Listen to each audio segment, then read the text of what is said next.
Our project is a chat room application for users to join and create chat rooms so that they can talk to friends. Um, I will not be going over a lot of the details of the architecture because of how many features that we want to show in this demo video to keep it under the maximum time. But there is the paper that goes over that in detail, and also README has multiple details. The README is in the project root directory, which is 6650 Chatroom project, and includes operational instructions, compiling instructions, and has a lot of screenshots for testing all of the features of this application.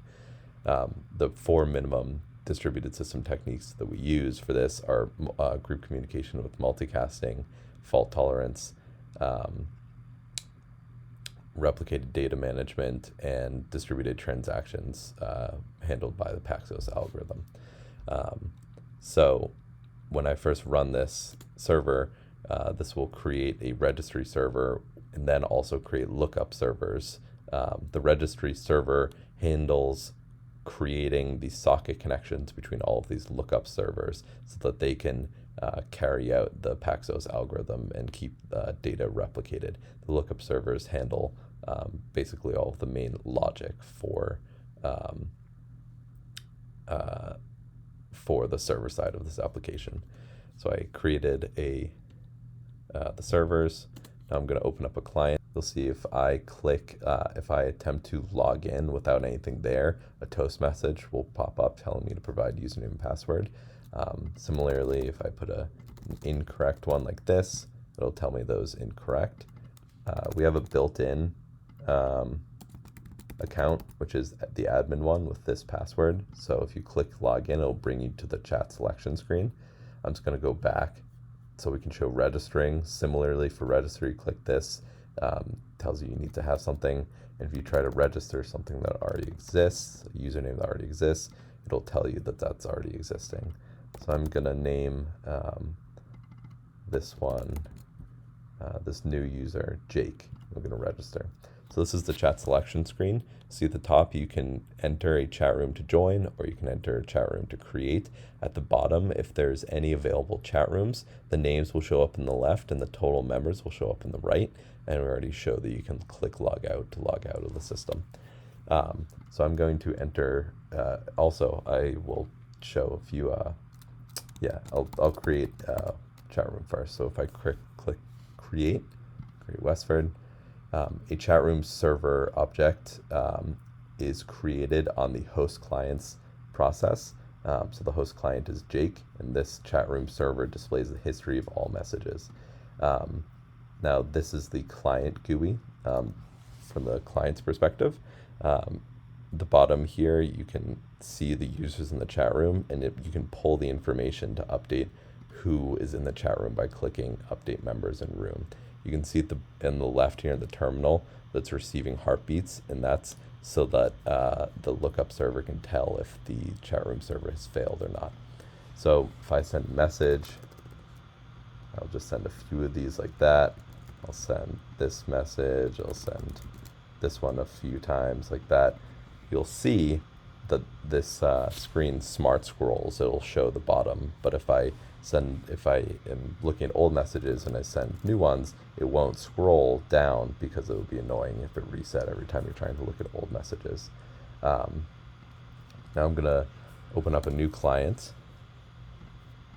I will log in with the admin and password. Log in. You can see in the bottom that it shows there's a chat room Westford with one member in it. So now I'll show if I click join with nothing in the text box, it'll tell me to put a name. Similarly, if I click create, it'll say the same thing. If I try to create an existing one that already exists, click create, it'll tell me that name already exists. And if I try to join a chat room that does not exist, it'll also tell me the chat room does not exist. So now I'll join Westford, update the members in this room. So now this is a non-host client. I can send some messages like that, and it shows up on the chat room server log, history log, and it'll show up on the other user. Now, if I click go back to chat room selection, it'll just go back to this chat room selection. You'll see it only shows there's one person in the chat room.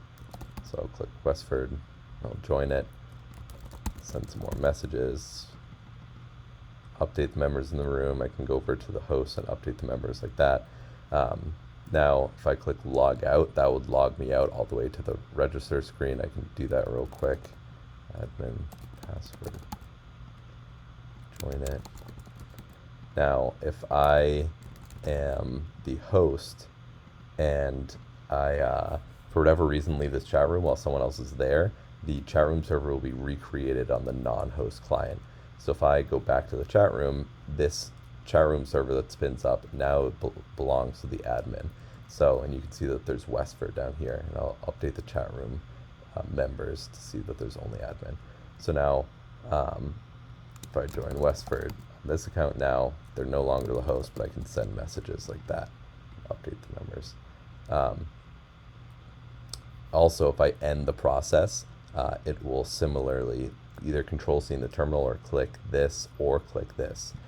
It will end the process, but it'll recreate the chat room server for the other person with the entire history of the messages in the chat room. Now I'll just show if I create another client, I'll log in as admin again. Log in. I can create a new chat room, and you'll see the chat room server is up here. Do the members in the room. I'll show if I send a message here, it only shows up for mine. It does not show up for the other chat room because they're listening to different multicast group IDs. Similarly, I can log out.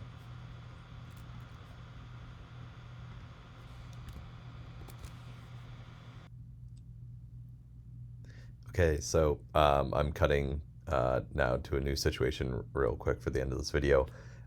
So one user is logged in as admin. You can see they're the host of this page, this chat room Plymouth. So I just want to show that if you try to log in as admin right now, admin password, then it will say this user is already logged in.